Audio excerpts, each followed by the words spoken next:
오늘은 창세기 27장의 말씀을 묵상하겠습니다.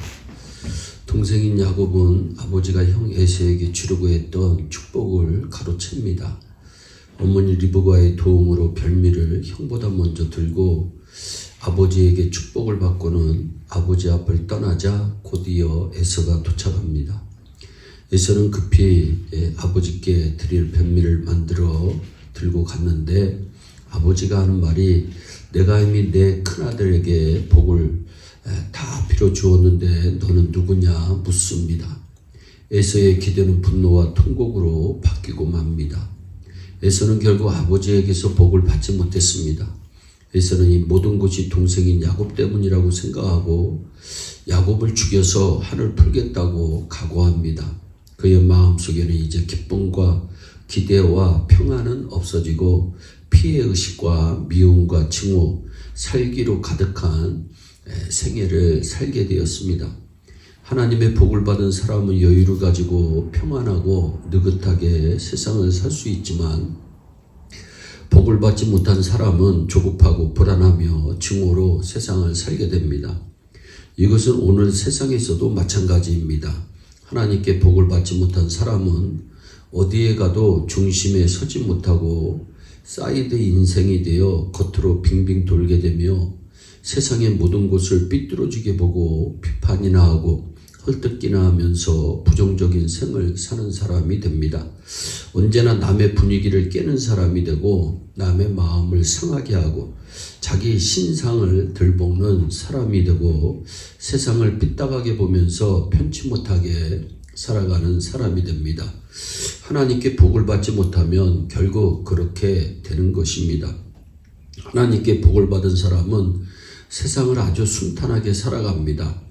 남보다 더 이를 악문 것도 아닌데 그의 앞길은 형통합니다. 아둥바둥하지 않아도 일이 되게 잘 풀립니다. 하나님께서 복을 주셨기 때문입니다. 그런 사람은 비판적이고 부정적으로만 세상을 보는 것이 아니라 긍정적으로 세상을 보고 이웃을 봅니다. 그리고 그의 입에서는 하나님을 향한 감사가 있고 이웃을 향한 칭찬과 격려가 나옵니다. 그리고 남들을 도우면서 하루하루 아름답게 살아갑니다. 힘든 문제를 혹 만날지라도 절망적으로 보기보다는 희망적으로 보며 해소된 뒤에 얻을 효과를 생각하면서 고난도 잘 참아냅니다. 이것이 하나님께 복을 받은 사람의 삶입니다. 여러분은 이 세상을 살면서 평탄한 삶을 감사와 만족으로 세상을 살고 싶으십니까? 아니면 비판과 원망으로 힘겨운 세상을 살고 싶으십니까? 누구나 평탄한 삶을 살면서 감사와 만족을 누리고 싶어 합니다. 그런데 그게 마음대로 잘 되지 않습니다. 그 갈림길이 바로 하나님의 복을 받느냐 못 받느냐의 문제입니다. 그래서 세상에서 가장 중요한 것이 학벌이나 재산이나 환경이 아니라 하나님께 복을 받는 일입니다. 여러분은 이것을 인정하고 하나님의 축복을 야곱처럼 사모하는 사람이 되시기 바랍니다. 에서는 아버지의 복을 받을 사람이었지만 그 복을 동생 야곱에게 빼앗겼고 결국 비참한 사람이 되어버렸습니다. 그의 부친이 37절에서 말합니다. 이삭이 에서에게 대답하여 가로되 내가 그를 너의 주로 세우고 그 모든 형제를 내가 그에게 종으로 주었으며 곡식과 포도주를 그에게 공급하였으니 내 아들아 내가 네게 무엇을 할 수 있으랴 라고 말합니다. 이제 나도 어쩔 수 없다는 아버지의 말입니다. 그날 이후로 에서의 자손은 자손대대로 야곱의 자손들에게 지배를 당하고 야곱의 종이 되게 되었다고 하는 말씀입니다. 듣다 못한 에서는 대성통곡하면서 말합니다. 34절입니다. 아버지여 내게 축복하소서 내게도 그리하소서 라고 소리 높여 울읍니다. 그것을 보다 못한 이삭이 안타까운 마음으로 장남 에서에게 남은 복을 빌고 있는 내용이 39절 40절입니다. 그런데 그것은 축복이 아니라 더욱 비참한 그의 장래를 예언한 내용뿐입니다. 뭐라고 하였습니까? 너의 주소는 땅의 기름짐에서 뜨고 내리는 하늘의 이슬에서 뜰 것이며 너는 정처 없이 살게 될 것이니 너의 땅은 박토요 너의 걸음은 유랑이라 말씀합니다. 비참한 말입니다. 그 예언대로 에돔 족속은 나중에 세일산에 거했는데 그곳은 아주 메마른 박토였습니다. 너는 칼을 믿고 생활하겠고 너의 후손은 약탈자, 습격자, 삼적이 될 것이라고 하는 말씀입니다. 실제로 에서의 후손은 세일산에 산적이 되었습니다. 하나님의 말씀은 한 획도 틀림이 없고 하나님께 복을 받은 사람과 복을 받지 못한 사람이 이렇게 달라진다는 것을 성경은 우리에게 보여주고 있습니다. 야곱 한 사람이 복을 받음으로써 그의 후손 전체가 평안하고 넉넉한 삶을 사는 지배자가 되었고, 에서 한 사람이 복을 받지 못함으로써 그 자신과 후손만대 엄청난 저주와 짓밟힘을 당하게 되었다는 이 놀라운 사실을 여러분은 어떻게 받아들이십니까? 이것은 소설이 아니고 하나님께서 주관하시는 현실의 역사입니다. 부모가 하나님께 복을 받는 것이 얼마나 중요한 일인지 말해주는 대목입니다. 부모가 하나님을 섬기는 영적인 일을 우습게 여기고 세상을 살면 나만 고달픈 삶을 살고 마는 것이 아니라 자손에게도 척박하고 고달픈 삶의 환경을 물려주게 된다는 뜻입니다. 그럼 에서가 비참해진 근본적인 원인은 무엇입니까? 히브리서 12장 16절로부터 17절에도 대답하고 있습니다.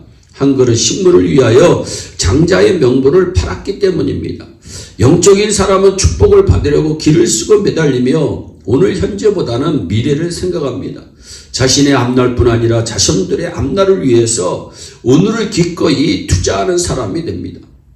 이 세상의 만사는 힘있는 사람이나 시대적 상황이나 인간의 노력 여부에만 달린 것이 아니라 세상을 창조하시고 주관하시는 하나님의 손에 달려있음을 믿으시기를 바랍니다. 우리 모두 축복을 사모하고 미래를 바라보는 성도가 되어서 하나님께 복받은 인생 사시기를 주님의 이름으로 축원합니다. 또한 별미를 바칠 기회를 놓쳤기 때문입니다.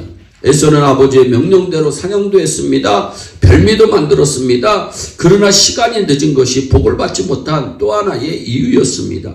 에서가 오기 전에 한 발 앞서 야곱이 먼저 별미를 가지고 갑니다. 아차하는 사이에 아슬아슬하게 늦었습니다. 야곱이 복을 받고 나오자마자 에서가 도착합니다. 기회라는 것이 얼마나 중요한가를 보통 사람들은 잘 모르고 살아가고 있습니다. 그러나 성경은 기회를 아주 중요하게 생각합니다. 보라 오늘은 구원을 얻을 때요 보라 오늘은 구원의 날이로다. 저가 그 후에 축복을 기업으로 받으려고 눈물을 흘리며 구하되 버림바가 되어 회개할 기회를 얻지 못하였느니라. 아멘. 이 말씀을 듣는 이 순간 직분을 갖고 봉사할 자리에 있는 오늘이 얼마나 중요한지 모른다고 하는 말씀입니다. 마지막으로 어머니의 협조를 얻지 못하였기 때문입니다. 야곱은 어머니의 적극적인 협력을 받는 반면에 에서는 그렇지 못하였습니다. 혼자의 힘으로 해내려고 했습니다.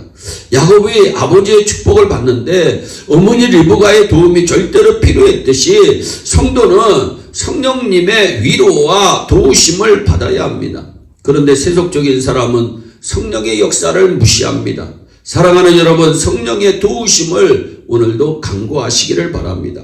그리고 성령의 인도하심에 순종하여 하나님께 복을 받는 신자가 되시기 바랍니다. 그래서 야곱처럼 여러분과 여러분의 후손과 이웃에게 복의 근원이 되시기를 주 예수 그리스도의 이름으로 축원합니다. 기도하겠습니다. 사랑의 하나님 아버지, 에서처럼 자기가 받을 복을 빼앗기는 자가 아니라 야곱처럼 축복을 사모하다가 축복의 주인공이 되는 우리 예일의 온 성도들이 다 되게 하여 주시옵소서. 감사하고 예수님의 이름으로 기도하옵나이다. 아멘.